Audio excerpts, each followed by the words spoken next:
अगली खबर उत्तर प्रदेश से, जहां यूपी सरकार के मंत्री ओपी राजभर के बयान ने प्रदेश के सियासी तापमान को बढ़ा दिया है।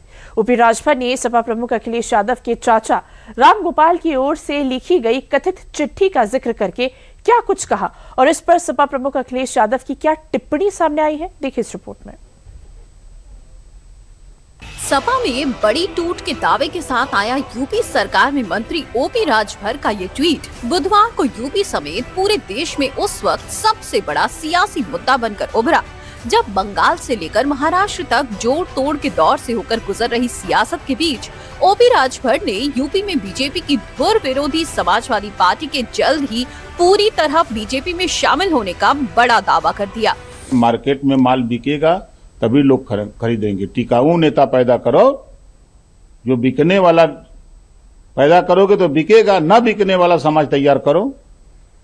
अभी उधर भाई महाराष्ट्र की तरफ मत ध्यान रखिए, अब यूपी का नंबर है। यूपी में होगा, यहाँ भी जाएंगे भैया मेरे, आपने नहीं देखा राम गोपाल जी एक बढ़िया चिट्ठी माननीय अमित शाह जी को थमा दिए हैं और कह दिए हैं उनसे धीरे से कि इतना लोगों का नाम है ये लोग के बुला के अपने पास ले लीजिए, हम लोगों का जान बचाए रखिए।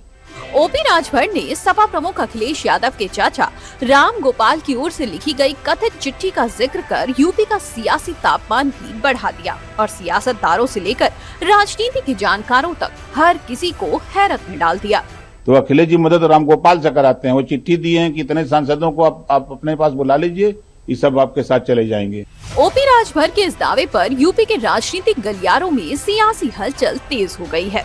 एक प्रेस कॉन्फ्रेंस के दौरान राजभर के बयान पर सवाल पूछे जाने पर अखिलेश यादव ने अपनी तैयारी बताते हुए सियासी संकेतों की लकीर खींच दी।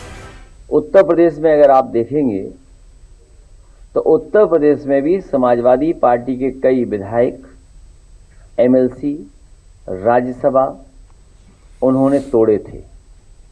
क्या स्वार्थ रहा होगा, क्या लालच रहा होगा, क्या डर रहा होगा, वो कुछ भी कहे जाने वाले लोग, जो डर जाएगा वो अपना दल छोड़ के चला जाएगा। अगर बीजेपी से मुकाबला करना है तो बहादुर लोगों की टीम होनी चाहिए और मुकाबला करने के लिए समाजवादी पार्टी तैयार है। और आपको याद होगा पिछली बार भी प्रेस में ही मैंने कहा था कि अब भारतीय जनता पार्टी को मैं नहीं तोड़ूंगा। जहां अपनी प्रेस कॉन्फ्रेंस में सपा अध्यक्ष अखिलेश यादव ने 27 के चुनावी रण के लिए बीजेपी के खिलाफ बयान दिया, तो उस बयान पर पलटवार करते हुए यूपी के डिप्टी सीएम केशव प्रसाद मौर्य ने 27 की चुनावी बिसात को लेकर बड़ा बयान दिया। भारतीय जनता पार्टी में कोई उथल पुथल नहीं चल रही है। अगर किसी दूसरे, सुन लो पहले, भारतीय जनता पार्टी में कोई उथल पुथल नहीं। भारतीय जनता पार्टी एकजुट है और 2047 विकसित भारत बनने तक हम लोग डबल इंजन की जो सरकार है देश में, माननीय प्रधानमंत्री श्री नरेंद्र मोदी जी के नेतृत्व में, प्रदेश में मुख्यमंत्री आदरणीय योगी जी के नेतृत्व में एकजुट रहेगी। बाकी टीएमसी का तो यही हश्र होना था जो हुआ है, और समाजवादी पार्टी का यही हश्र होने वाला है 2027 में। तो अभी 25-26 सांसद टूटने को तैयार बैठे, हम लोग तोड़ ही नहीं रहे। हम लोग तो 27 में जानते हुए अपने आप ही टूट के चले जाएंगे। समाजवादी पार्टी का संचालन श्री अखिलेश यादव की साइकिल नहीं कर सकती। वो साइकिल सही जा सकती है लेकिन सत्ता के गलियारे में नहीं कर सकती। सपा को लेकर डिप्टी सीएम केशव प्रसाद मौर्य ने जो दावे किए हैं, उनके दिए बयान ने चुनावी साल से पहले ही यूपी के सियासी गलियारों का तापमान बढ़ा दिया है। 2024 के लोकसभा चुनाव में समाजवादी पार्टी को उत्तर प्रदेश में 37 लोकसभा सीटों पर जीत मिली थी, जो उनके लिए 27 के चुनाव के लिए बेहद अहम कड़ी मानी जा रही थी। मगर बयानबाजी के दौर के बीच फिलहाल सियासी समीकरण बदलने की अटकलें लगना शुरू हो गई हैं और जैसे जैसे ये मुद्दा आगे बढ़ रहा है, वैसे वैसे दोनों पक्षों की तरफ से बयानबाजी की बयार भी रफ्तार पकड़ रही है।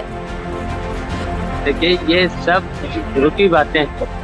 समाजवादी पार्टी मजबूत है, बहुत मजबूत है और समाजवादी पार्टी सब लोगों को इकट्ठा करके चुनाव लड़ेगी और भारतीय जनता पार्टी को हराएगी और उत्तर प्रदेश में अखिलेश यादव के नेतृत्व में सरकार बनाएगी। समाजवादी पार्टी का कोई घोटाला नहीं है, अब हम उनके बारे में कुछ कहना नहीं चाहते, अपने आप में घोटाला।